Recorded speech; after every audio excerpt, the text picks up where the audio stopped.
Akala ko ba, Ginoong Pangulo, nangunguna ka sa lahat ng mga trabaho? Bakit nagulat ka na 22 lang ang natapos na silid-aralan sa loob ng isang taon?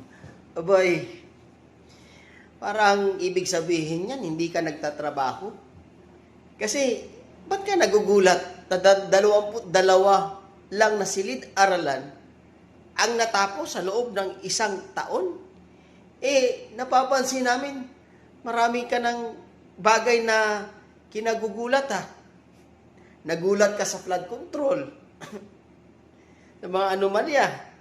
Inagulat ka sa lahat ng mga ginagawang korupsyon. Ngayon, gulat ka na naman sa 22 bahay lang ang natapos sa loob ng isang taon. Ay, nako, talaga. Binubudol mo na naman ang taong bayan, Bongbong Marcos, Pangulong Bongbong Marcos. Huwag naman ganyan, Ginoong Pangulo.